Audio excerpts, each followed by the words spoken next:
Paul McCartney was not trying to be cruel. That's what people always miss when they hear this story. He was being honest, the way men who have already won everything tend to be honest, with a kind of casual certainty that doesn't even know it's condescending. It was 1982. Westlake Audio, Los Angeles.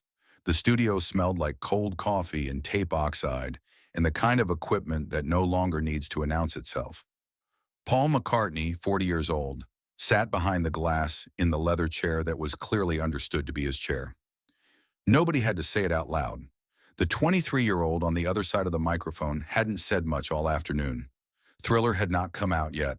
The album was still being mixed, still being argued over. But the people who had moved through those sessions carried something in their expressions when they came out. A certain kind of alertness. The kind you get when you know weather's coming but you haven't checked the forecast yet. They were recording Say, Say, Say. Paul had written it. It was a warm, easy song built on a groove that lived somewhere between pop and soul without fully committing to either. Michael had been adding to it.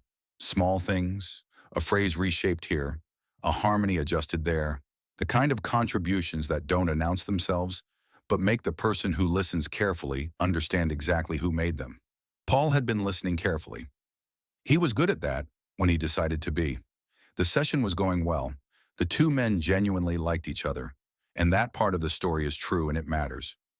It was late afternoon when Paul said it. The Epic Records representative in the corner had made some optimistic comment about the single's commercial potential, the kind of thing label people say to fill the air between playbacks. Paul half smiled without really looking up from the console. "It's a good song," he said, "but number one?" He let the pause do what the pause does. That's a different conversation. Michael was standing near the back wall with a cup of tea he hadn't touched. He said nothing. "Tell you what," Paul said, and there was that particular lightness in his voice. The tone of a man making a casual wager he is absolutely certain will cost him nothing. "If this song somehow gets to number one, you come up on stage with me, London, my show, my crowd. Let's see how you do." The rep laughed, not a mean laugh. Just the laugh of someone who has already done the math and found the hypothetical comfortably impossible. Michael looked at Paul across the room for a moment. Then he said quietly, "Deal." They shook hands. Paul forgot about it almost immediately. Michael did not. Nobody outside that room knew the bet existed. It wasn't the kind of thing that gets written down. It's the kind of thing that lives between two people and either dissolves quietly or shows up at your door one day. Say, Say, Say came out in October 1983. By then, Thriller had done what Thriller did. 7 singles in the top 10, 8 Grammy Awards, the best-selling album in recorded history at that point, a number that would stand for decades. Michael Jackson was no longer the young man with the great instincts and the promising trajectory. He was something the industry didn't have a word for yet, something that rewrote the terms of what was even possible in popular music. Say, Say, Say entered the Billboard Hot 100 and began to climb. Not dramatically, not with the sudden lurch of a surprise hit, steadily, with a kind of unhurried confidence, the way things move when they already know where they're going. By late October, it was in the top 5. The first week of November, it reached the top. It stayed at number 1 for 6 weeks. 6 weeks. Michael called Paul the morning the chart position was confirmed. He didn't build up to it. He just reminded him of the conversation in the studio, the one Paul had almost certainly stopped thinking about the moment it ended. There was a pause on the other end, a real one. Then Paul said, "I remember." "I'll be there," Michael said. He always kept his word. The show was set for April 1984. Wembley Arena, London. 15,000 seats filled by people who had grown up with Paul McCartney's voice, threaded through the most important years of their lives. Who knew Beatles records the way they knew their own names? Who understood every reference Paul made from the stage without needing context? This was Paul's room, his crowd, his stage, his night. The promoter had concerns, Paul's team had opinions.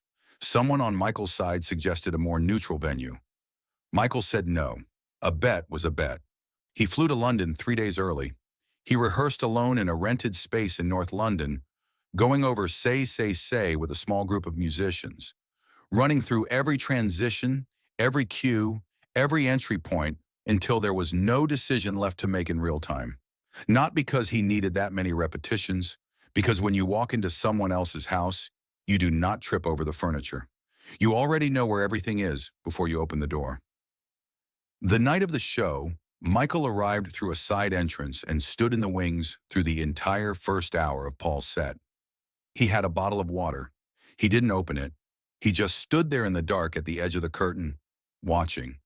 Paul was extraordinary that night. He had always been extraordinary. There is a certain kind of performer who has been doing this long enough that the relationship with a crowd becomes something close to breathing.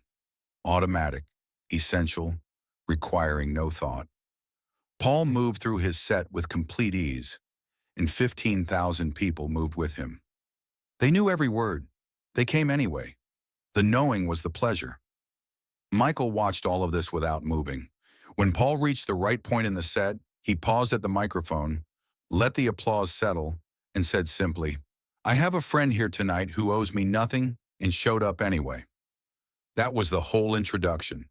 The noise that went through Wembley Arena at the first syllable of Michael's name was not ordinary applause. It was the sound of 15,000 people recalibrating.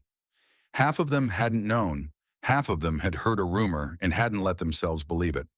For a full 2 seconds, the room made a sound that had no category. Then it went higher. Michael walked out from the wings. Paul, standing at his own microphone in the center of his own stage, turned and watched Michael cross toward him. Something shifted in Paul's face. Something careful. The very specific expression of a man who has just remembered what he agreed to, doing very fast internal math. They opened with, "Say, say, say." Both voices in it, comfortable, the harmonies landing right. The crowd gave it everything. It was a genuinely great performance. The kind of musical chemistry that only works when both people are actually present. Paul sang with everything he had. Michael matched him, note for note. But that was not the moment. That was not what people still talk about when they talk about that night. The moment came near the end of the song. The groove was in its final stretch. The room warm and loud, everybody leaning into it. And then Michael took 3 steps back from the microphone. Unhurried, deliberate, with the calm of someone who is not asking for permission and never was. He moonwalked across Paul McCartney's stage. Not a suggestion of it. Not the abbreviated version he sometimes produced for cameras in the middle of an interview. The full movement. Slow, impossible, feet operating by some private agreement with gravity that did not extend to anyone else. From one side of the Wembley stage to the other. In front of 15,000 people who had come to see Paul McCartney. Paul stood at his microphone and watched. His expression was not neutral. It was the expression of a man confronting something he did not see coming, absorbing very quickly what it means that he is the one who made this possible. He had offered the stage. He had made the bet. He had been the one to say, "Let's see how you do."